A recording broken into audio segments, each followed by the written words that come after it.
Communist आन्दोलनको मूल्य, मान्यता, विचार, सिद्धान्त, कार्यशैली, व्यवहार, आचरण, यसमा चाहिँ आन्दोलनभित्र जुन समस्याहरू देखा परेका छन् अथवा कम्युनिस्ट पार्टीभित्र पनि जुन दक्षिणपन्थी अवसरवादका चाहिँ कारणले त्यसका प्रभावहरू देखा परेका छन्, दलाल पुँजीवादको चाहिँ प्रभाव आन्दोलनभित्र चाहिँ देखा परेको छ, त्यसबाट चाहिँ कम्युनिस्ट आन्दोलनलाई कसरी मुक्त गर्न सकिन्छ, त्यो मुक्त गर्नको लागि के काम गर्नुपर्छ भन्ने कुरामा हामीले अरू धेरै मेहनत गर्नुपर्ने आवश्यकता छ। पहिला चाहिँ राष्ट्रिय महाधिवेशनमा सबैको ध्यान प्रतिवेदनमा के लेखेको छ, विधान संशोधनमा के लेखेको छ, संगठनात्मक प्रस्तावमा के लेखेको छ भन्नेतर्फ कसैको ध्यान हुँदैन थियो। सबैको कसलाई जिताउने कसलाई हराउने भन्ने कुरामा ध्यान हुन्थ्यो। अहिले त्यो कसलाई जिताउने कसलाई हराउने भन्ने कुरामा कसैको ध्यान थिएन। डकुमेन्टमा आधारित भएर त्यसमा रुचि राख्नेहरूले, त्यसप्रति चाहिँ चासो राख्नेहरूले त्यसमा केन्द्रित भएर बहस गर्ने एउटा अवसरको रूपमा यो विधान महाधिवेशन भयो। यो चाहिँ पहिलो वैचारिक हिसाबले हेर्नुहुन्छ भने नौ महाधिवेशनले जे डकुमेन्ट पास गरेको थियो मूलतः त्यो डकुमेन्ट नै सही थियो, सही हो भन्ने कुरालाई यो विधान महाधिवेशनले पुनर्पुष्टि गरेको छ र सँगसँगै त्यसलाई अझ समृद्ध बनाउने हिसाबले हामी दलाल पुँजीलाई निरुत्साहित गर्ने, राष्ट्रिय पुँजीको विकास गर्दै समाजवादको आधार तयार गर्ने कुरा नै आजको मूल विषय हो। त्यसको लागि चाहिँ हामीले त्यसको ठोस कार्यक्रम के हो भन्ने कुराको खोजी चाहिँ यो महाधिवेशनमा भएको छ र त्यसलाई आगामी समयमा हामीले त्यो समाजवादको तयारीको ठोस कार्यक्रम, राष्ट्रिय पुँजीको विकासको, उद्यमशीलताको विकासको, शोषण उत्पीडन रहित समाज निर्माणको, न्याय र समानतामा आधारित समाज निर्माणको कार्यक्रमको खोजी चाहिँ विधान महाधिवेशनले गरेको छ। त्यो चाहिँ हामीले आगामी समयमा बनाउनु पर्ने र त्यसलाई लागू गर्ने गरी अगाडि बढ्नुपर्ने आवश्यकता छ। हैन, त्यसमा म के भन्न चाहन्छु भन्दाखेरि भाष्य त के बनाउन खोजियो भन्ने कुरा पनि हुनसक्छ। यो महाधिवेशनमा कति गहिराइमा पुगेर छलफल भयो भएन भन्ने कोणबाट तपाईँले बहस गर्नुभयो, खोजी गर्नुभयो, अध्ययन अनुसन्धान गर्नुभयो भने त्यसले एउटा चाहिँ पिक्चर चाहिँ आउला। तर यो विधान महाधिवेशनमा मूल रूपमा 3टा दस्तावेज प्रस्तुत भएका थिए, राजनीतिक प्रतिवेदन, संगठनात्मक प्रस्ताव र विधानको संशोधनको प्रस्ताव। त्यसको चाहिँ समग्रतामा त्यसको चाहिँ विषय के थियो त भन्दाखेरि हामीले आगामी दिनमा नेकपा एमालेलाई कसको पार्टी बनाउँछौँ र कस्तो पार्टी बनाउँछौँ भन्ने कुरा नै यसको मूल विषय थियो। त्यो विषयमा भएको बहस पर्याप्त भयो कि भएन भन्दा त्यो पर्याप्त नभएको हुनसक्छ। त्यसमा त्यसले आगामी दिनमा अरू थप छलफलको चाहिँ माग गर्न सक्छ। अवश्य पनि त्यसको हामीले जुन लक्ष्य उद्देश्य लिएका छौँ त्यो लक्ष्य र उद्देश्यलाई मिट गर्नको लागि ठोस कार्यक्रम के हो भन्ने कुरा त हामीले बनाउनु नै पर्नेछ। तर कार्यदिशा निर्माणको हिसाबले नौ महाधिवेशनमा हामीले जुन समाजको चरित्रको विश्लेषण गरेका छौँ, आजको चाहिँ वर्ग सङ्घर्षलाई हामीले जसरी भनेका छौँ, आजको नेपाली क्रान्तिको निम्ति नेपालको आर्थिक सामाजिक रूपान्तरणको लागि र समाजवादको तयारी गर्ने सिलसिलामा हामीले लिने नीति के हुन्छ, कार्यदिशा के हुन्छ, कार्यभार के हुन्छ भन्ने कुरामा चाहिँ यो विधान महाधिवेशनले जुन डकुमेन्ट पास गरेको छ त्यो आधारभूत रूपले सही छ। हामीले चाहिँ हाम्रो संविधानमा हामीले के व्यवस्था गर्यौँ, जनताले आफैले लेखेको संविधानमा हामीले के व्यवस्था गरेका थियौँ भन्दाखेरि हामीले बनाएको संविधान सभाबाट लेखिएको जनताले लेखेको संविधानको व्याख्या गर्ने अन्तिम व्याख्याता चाहिँ सर्वोच्च अदालत हुन्छ, संवैधानिक इजलास हुन्छ भनेर नै हामीले स्वीकार गरेको, लेखेको, त्यही व्यवस्था गरेको। यो बिचमा तपाईँले इङ्कित गरेका 2 पटकका संसद विघटनका घटनालाई त्यो संवैधानिक इजलासले सर्वोच्च अदालतले व्याख्या गर्दाखेरि त्यसले चाहिँ त्यसको व्याख्या गरेर त्यो मुद्दाको फैसला गरेको छ र त्यो फैसलालाई सिङ्गो देशले स्वीकार गरेको छ। एउटा यो पाटो हो। यद्यपि दोस्रो चाहिँ राजनीतिक रूपले यो घटनालाई कसरी हेर्ने, पार्टीभित्रको अन्तरसङ्घर्षलाई कसरी हेर्ने, यो बिचमा चाहिँ 2/3 बहुमतको सरकार हामीले गुमायौँ। हामीले चाहिँ 2टा कम्युनिस्ट पार्टी बनाएर चाहिँ निर्माण गरेर बनाएको नेपाल कम्युनिस्ट पार्टी नेकपा गुमायौँ। एमाले समेत विभाजित भयो। भनेपछि यो समग्र घटनाको मूल्याङ्कन एउटा राजनीतिक दलले के गर्छ,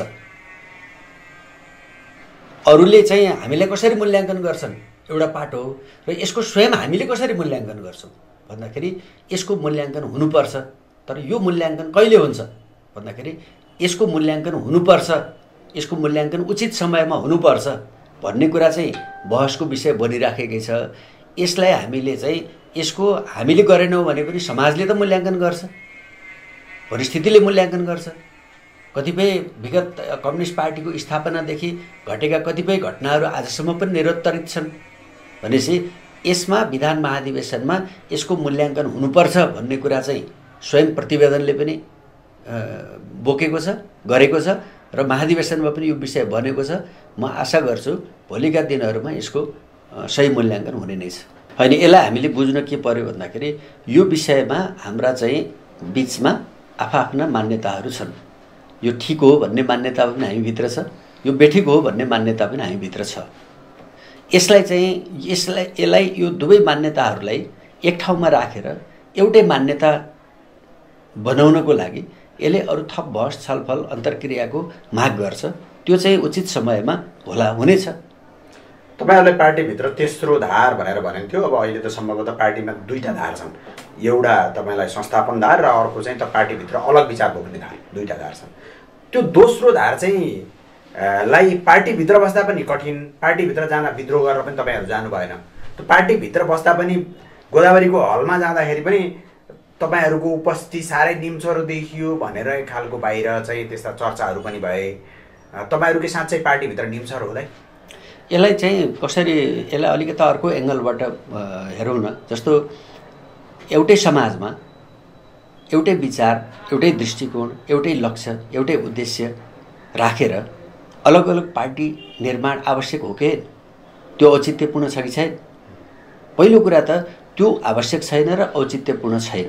त्यसकारणले नेकपा एमालेको विभाजन भएर अर्को पार्टी बन्नुपर्ने कुनै कारण थिएन र छैन। त्यसकारणले यो अनुचित कार्य हो, पहिलो कुरा। दोस्रो कुरा चाहिँ हामीले चाहिँ आज नेकपा एमाले जुन रूपमा छ यो चाहिँ सम्पूर्ण रूपले ठिक छ अथवा यसलाई अरू यसका नीतिहरूमा, विचारहरूमा, यसका चाहिँ कार्यक्रमहरूमा, कार्यदिशाहरूमा समयानुकूल यसलाई परिवर्तन गर्दै समृद्ध बनाउँदै जानुपर्छ भन्दाखेरि यसलाई समयानुकूल अझ समृद्ध बनाउँदै जानुपर्छ। त्यो प्रक्रियामा चाहिँ अवश्य पनि हामी द्वन्द्ववादी छौँ, हामीले मार्क्सवादमा विश्वास गर्छौँ। त्यसकारणले हाम्रा यात्राहरूमा यसका समाजलाई हेर्ने, समाजलाई बदल्ने दृष्टिकोणहरूमा, सोचहरूमा अवश्य पनि व्यक्तिका बुझाइहरू अलग अलग हुन्छन्, मान्यताहरू अलग अलग हुन्छन्, यसलाई सोच्ने तरिकाहरू अलग अलग हुन्छन्। त्यसलाई हामीले चाहिँ पार्टीको आन्तरिक एउटा चाहिँ संस्थागत प्रणालीभित्र बसेर त्यसलाई थप छलफल बहस गर्दै हामीले यसलाई समृद्ध बनाउँदै जानुपर्छ। त्यो नै मार्क्सवादी तरिका हो। त्यसैले गर्दाखेरि आज चाहिँ यो आजको परिस्थितिमा देशका सबै चाहिँ नेकपा एमाले बाहेकका सबै राजनीतिक शक्तिहरू, राजनीतिक पार्टीहरू, देशभित्र र बाहिरका समेत, संसारको चाहिँ पुँजीवादी दुनियाँ, संसारको साम्राज्यवादी दुनियाँ सम्पूर्ण रूपले नेकपा एमालेलाई कमजोर बनाउने, नेकपा एमालेलाई समाप्त गर्ने भन्ने उद्देश्यका साथ लागिरहेको बेलामा हामीले चाहिँ यो नेकपा एमालेको एकतालाई जोगाउने र कम्युनिस्ट आन्दोलनलाई को रक्षा गर्ने जुन मूल आवश्यकता हो त्यसलाई हामीले कसरी सम्बोधन गरेर जान्छौँ भन्ने कुरामा नेतृत्व तहमा एउटा उच्च तहको समझदारी, एउटा कमरेडली चाहिँ वातावरणमा छलफल बहसको चाहिँ अवस्थाको सिर्जना र हाम्रा नीति विचारहरूलाई आवश्यकताका आधारमा आजको समाजको चाहिँ रूपान्तरणको निम्ति त्यसको चाहिँ आवश्यकताका आधारमा त्यसलाई समृद्ध बनाउँदै जाने, यो हाम्रो चाहिँ साझा दायित्व हो भन्ने कुरा नै हामीले बुझ्नुपर्छ र त्यसअनुसार नै हामीले काम गर्नुपर्छ। भनेपछि तपाईहरुबीच कमरेडली वातावरण बनायो पार्टीभित्र बनाउनुपर्छ, बनाउँदै जानुपर्छ। अहिले भर्खरै होइन, अवश्य यहाँ चाहिँ के छ भने यसलाई हामीले एकदम इजिली बुझ्नुपर्छ कि हाम्रो बिचमा लामो समयसम्म हामी पार्टीको अन्तरसङ्घर्षमा हामी लाग्यौँ। त्यो अन्तरसङ्घर्ष हाम्रो चाहिँ भन्दै आएको त्यसलाई मित्रवत बनाउनुपर्छ। पार्टीभित्र पनि एकता, सङ्घर्ष र रूपान्तरण, फेरि एकता, फेरि चाहिँ नि अन्तरसङ्घर्ष, फेरि रूपान्तरण, पार्टीभित्र पनि त्यो नीति लागू हुन्छ भन्ने कुरालाई हेरेर त्यो अन्तरसङ्घर्षलाई मित्रवत बनाउन सक्नुपर्ने थियो।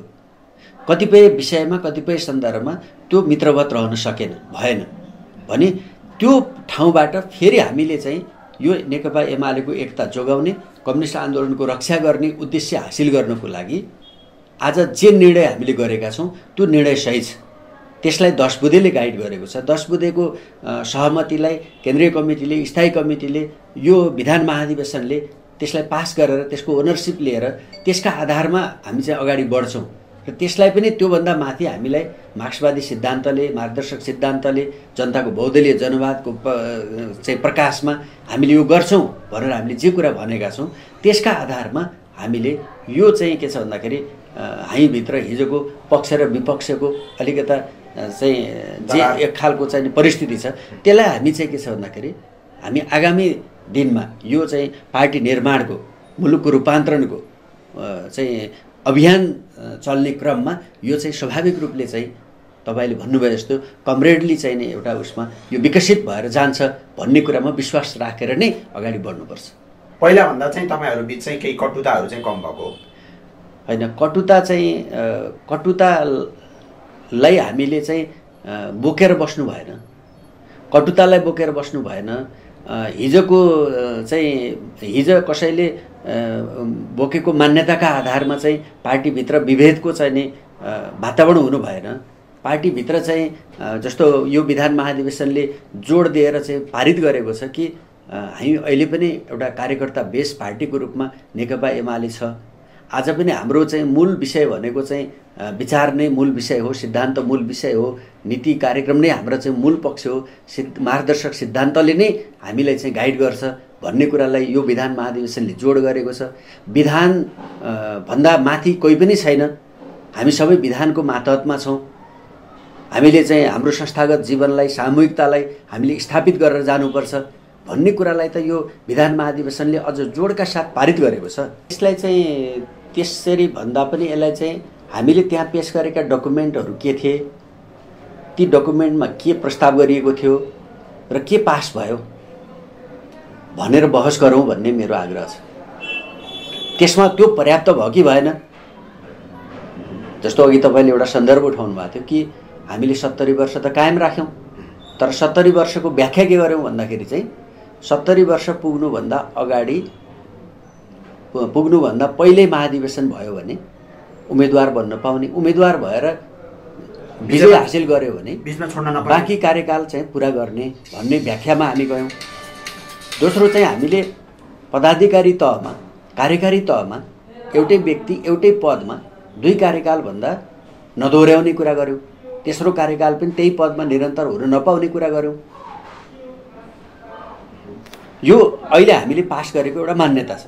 यो आफैमा पर्याप्त हो कि होइन, यो पूर्ण भयो कि भएन, अथवा हाम्रो त्यहाँभित्र चाहिँ 70 वर्ष राख्नै पर्दैन भन्ने मत पनि थियो नि। त्यहाँ 70 वर्ष पुग्दाखेरि जहिले पुगे पनि पुग्दाको दिन छोडेर हिँड्नुपर्छ भन्ने मान्यता पनि थियो।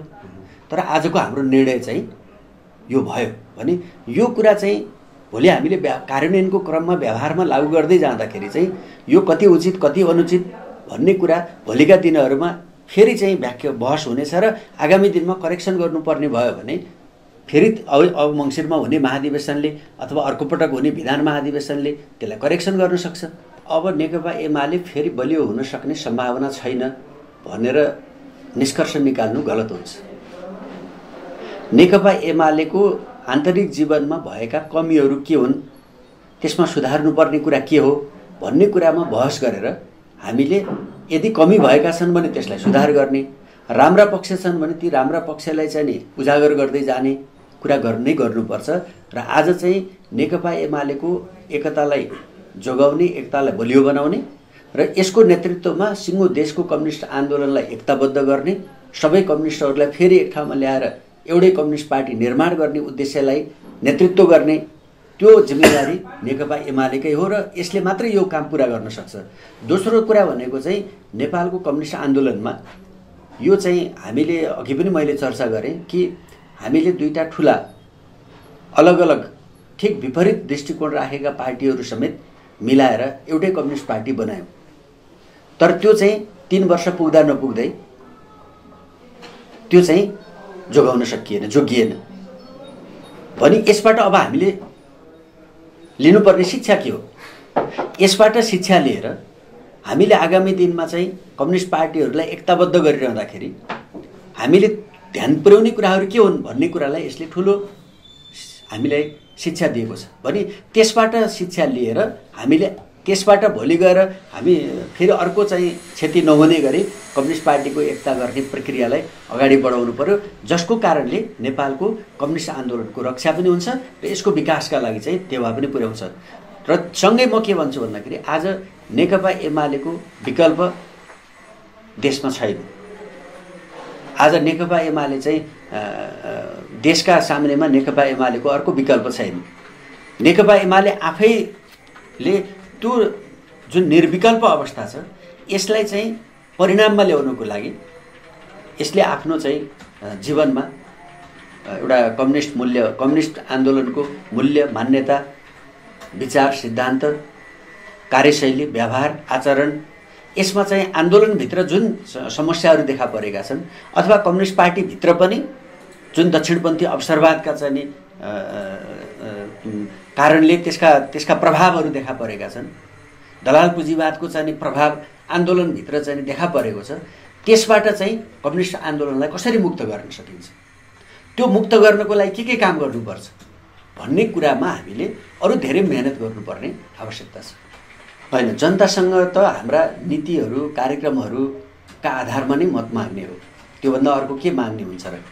त्यसको लागि चाहिँ हामीले चुनावको बेलामा जाउन्जेलसम्ममा अघि मैले सुरुमा भनेको थिएँ कि हाम्रो अहिले हामी समाजवादको तयारीको जुन प्रक्रियामा छौँ, गर्ने ठाउँमा छौँ, त्यो प्रक्रिया समाजवादको तयारी भनेको दलाल पुँजीवादलाई चाहिँ निरुत्साहित गर्ने, राष्ट्रिय पुँजीको विकास गर्ने कुरा हो भने त्यसको चाहिँ ठोस कार्यक्रम के हो भन्ने कुरा हामीले चाहिँ जनतालाई बताएर जानुपर्छ। र कम्युनिस्ट आन्दोलनको विकल्प छैन, कम्युनिस्ट पार्टीको विकल्प छैन, कम्युनिस्ट पार्टी बाहेक अरू कसैले राष्ट्रियता जोगाउन पनि सक्दैन, स्वाभिमान निर्माण गर्न पनि सक्दैन, कम्युनिस्ट पार्टी बाहेक अरूले चाहिँ श्रमको शोषणबाट मुक्त पनि गर्न सक्दैन, गरी खानेहरूको हितको प्रतिनिधित्व पनि गर्न सक्दैन र सिङ्गो जनताको र सिङ्गो राष्ट्रको प्रतिनिधित्व पनि गर्न सक्दैन।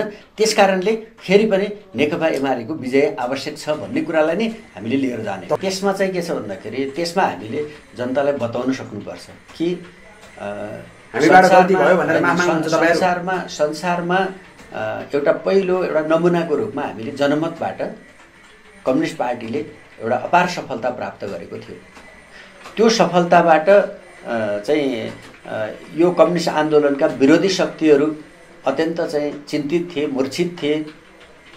उनीहरूले नेकपा एमालेलाई विभाजित गर्ने, यसलाई कमजोर बनाउने अवसरको खोजी गरेका थिए।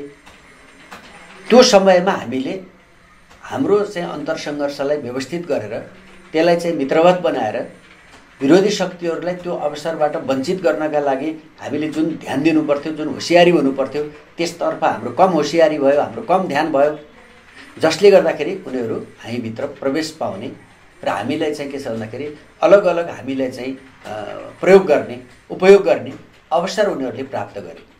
यो कुराबाट हामी अब आगामी दिनमा यस्तो अवसर हामीले दिने छैनौँ भन्ने कुराको प्रतिबद्धता, त्यसप्रतिको कमिटमेन्ट एउटा पाटो हो। र सँगसँगै के हो त भन्दाखेरि हामीले चाहिँ फेरि पनि देश र जनताको हित नै हाम्रो प्रमुख कुरा हो।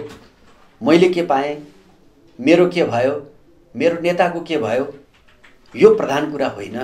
देशले के पायो, जनताले के पायो, राष्ट्रको समृद्धिमा चाहिँ के हामीले योगदान गऱ्यौँ, देशमा विद्यमान भ्रष्टाचारको अन्त्यका लागि, कमिसन तन्त्रको अन्त्यको लागि, यहाँको चाहिँ शोषण उत्पीडनलाई समाप्त गर्नको लागि, गरिबीको अन्त्य गर्नको लागि, वर्गीय असमानतालाई चाहिँ हल गर्नको लागि हामीले चाहिँ आगामी दिनमा प्रस्तुत गर्ने कार्यक्रम नै जनतासँग मत माग्ने मुख्य विषय हुन्। त्यसरी नै हामी तयार भएर जानुपर्छ भन्ने कुरालाई हो भन्ने मलाई लाग्छ।